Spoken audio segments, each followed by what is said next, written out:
সবাইকে আন্তরিকভাবে স্বাগত। যে যেখান থেকে আমার এই ভিডিওটি দেখছেন সবার জন্য আন্তরিক শ্রদ্ধা, সম্মান এবং শুভকামনা।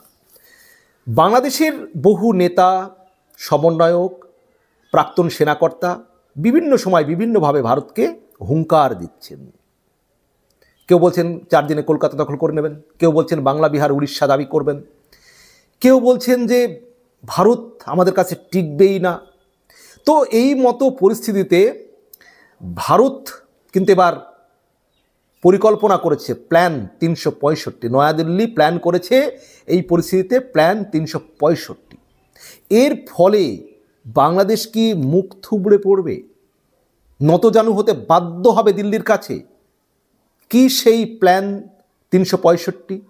এই যে নরেন্দ্র মোদীর যে মাস্টার স্ট্রোক, যে প্ল্যান 365, কি সেই প্ল্যান, সেটা আলোচনা করব। সম্পূর্ণ ভিডিওটি দেখবেন অবশ্যই, এবং আপনাদের গুরুত্বপূর্ণ মতামত জানাবেন, বিনীত অনুরোধ রইল।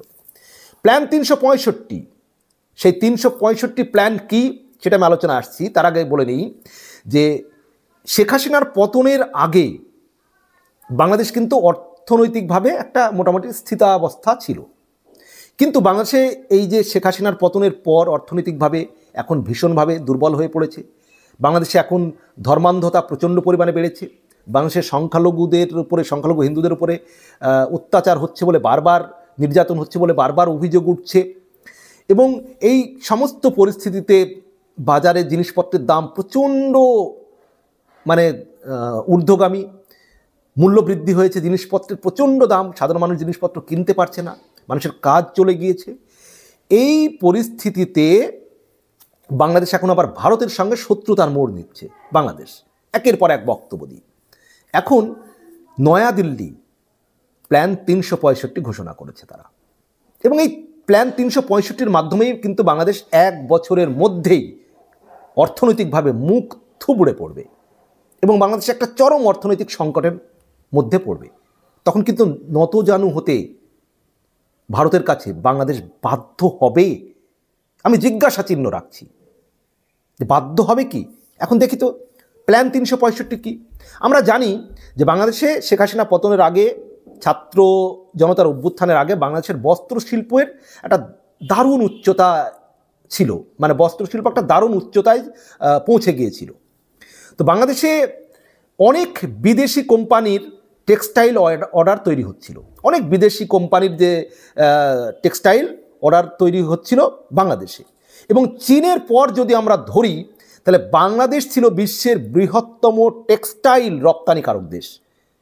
চীন, তারপরেই কিন্তু বাংলাদেশ ছিল বিশ্বের বৃহত্তম টেক্সটাইল রপ্তানিকারক দেশ। কিন্তু এই যে শেখ হাসিনার পর থেকে, ছাত্র জনতার অভ্যুত্থানের পর থেকে কিন্তু সব কিছু একেবারে তালগোল পাকিয়ে গিয়েছে, এলোমেলো হয়ে গিয়েছে। এখন ভারতের নজর পড়েছে, যেহেতু বাংলাদেশ অনেক গরম গরম বক্তব্য দিচ্ছে এই টেক্সটাইলের দিকে। আর 2025 সালে ট্রাম্প ক্ষমতায় প্রেসিডেন্ট হিসাবে ক্ষমতায় বসার পর, ক্ষমতা হাতে নেওয়ার পর, ট্রাম্প প্রশাসনের সঙ্গে প্রধানমন্ত্রী মোদির একটা বিদেশ সফরের সময় কিন্তু এই যে বাংলাদেশের রপ্তানি লক্ষ্যবস্তু হয়ে উঠবে, এই যে বাংলাদেশের টেক্সটাইল, এই যে টেক্সটাইল যে রপ্তানি, সেইটাই কিন্তু লক্ষ্যবস্তু হয়ে উঠবে মোদির এই টেক্সটাইলের রপ্তানি, ট্রাম্প প্রশাসনের সঙ্গে যখন নরেন্দ্র মোদির আলোচনা হবে।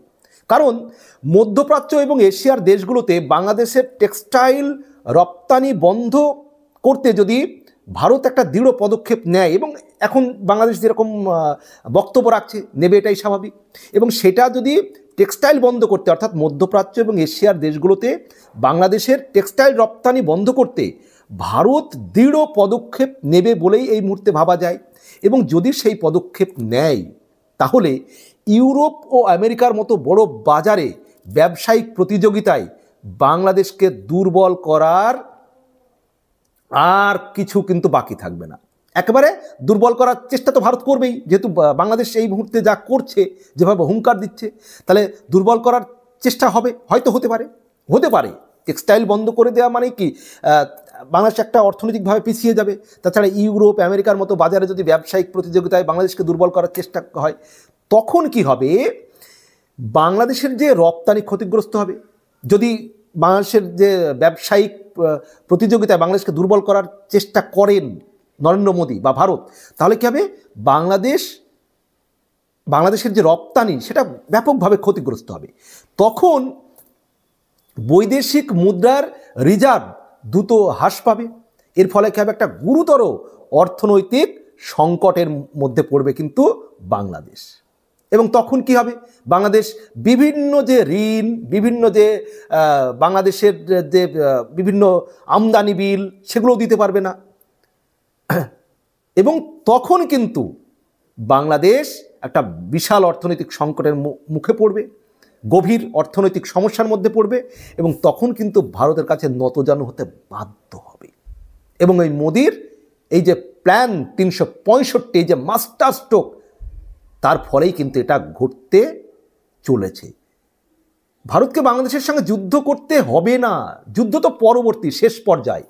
তার আগেই ভারত যদি ৩৬৫ প্ল্যান ৩৬৫ শুরু করে দেয়, তাহলেই কিন্তু বাংলাদেশ একেবারে অর্থনৈতিকভাবে একটা চরম সংকটের মুখ করতে পড়বে। তখন কি করবেন আপনারা? বাংলাদেশের জনগণ, ভারতের সঙ্গে আপনারা পাঙ্গা নিতে যাচ্ছেন, এটাকে আপনাদের ঠিক হচ্ছে? নাকি এই ভারত বিরোধী আবেগে শান দিয়ে আপনারা ভোটের ময়দানে জিততে চাইছেন? জনগণকে, মানে রাজনীতিটা আপনারা ভালো বোঝেন, কিন্তু জনগণের কী হবে সেটা ভাবছেন না। বাংলাদেশের মানুষ ভোটের ময়দানে লাভ হবে, ভারত বিরোধী আবেগে শান দিয়ে সেটাই চাইছেন, তাই তো? কিন্তু জনগণের কথা ভাবলে ভারতের সঙ্গে এইভাবে পাঙ্গা নিতে আসতেন না, ভারতের সঙ্গে এইভাবে হুঙ্কার দিতেন না ভারতকে। এখন দেখা যাক কোন পরিস্থিতির দিকে এগোই। ভারতের প্ল্যান ৩৬৫ যদি করে দেখায় ভারত, তাহলে কিন্তু বাংলাদেশ গভীর সংকটের মুখে পড়বে, এবং বাংলাদেশ কিন্তু শেষ পর্যন্ত ভারতের কাছে নতজানু হতে হয়তো বাধ্য হবে। জিজ্ঞাসা চিহ্ন। বাকি আপনারা জানাবেন কে কি মনে করেন। ভারত বাংলাদেশের সমস্ত বন্ধুদের কাছে অনুরোধ রইল, ভাই বোন স্যার ম্যাডামের কাছে, আপনারা আপনাদের গুরুত্বপূর্ণ মতামত অবশ্যই জানাবেন। ভালো থাকবেন, সুস্থ থাকবেন, সবার জন্য শুভকামনা।